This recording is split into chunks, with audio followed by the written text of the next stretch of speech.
And then finally, and I could go on, but I don't have time, the Jews. Never ask a Jew who Jews are, because you will get different answers from different people.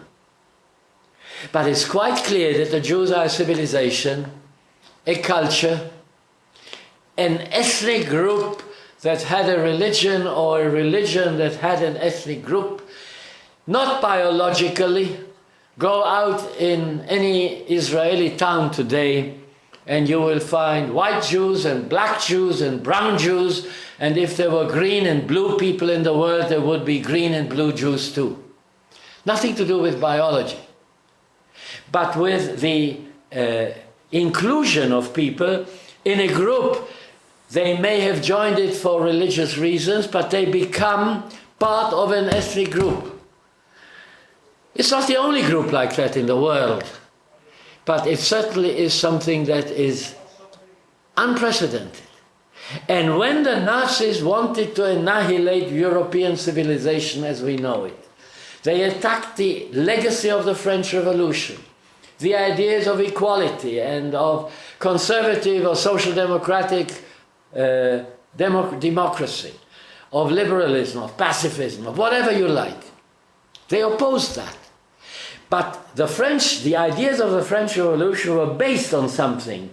They were based on antiquity, on Greece, on Rome, on Jerusalem, on the philosophy and architecture and literature and so on of Greece and Rome, and on the ethics of the Jewish prophets.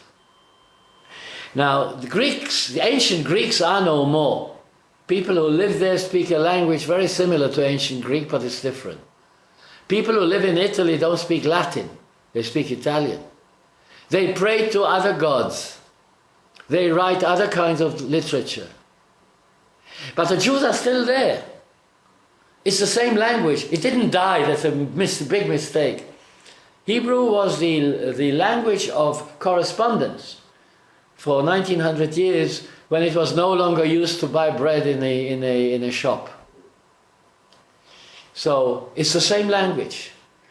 And nobody who reads the contemporary great Israeli Hebrew writers can read them without the Bible.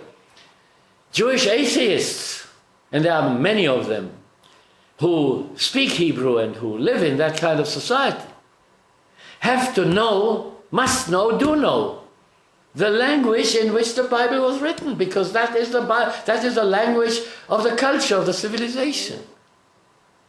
So, in order to destroy what European civilization was built on, those three pillars, the only pillar that remained were the Jews.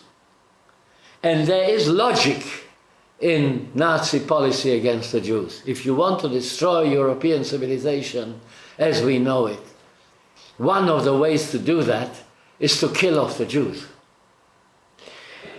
This is not theory. You can find this in Nazi writings.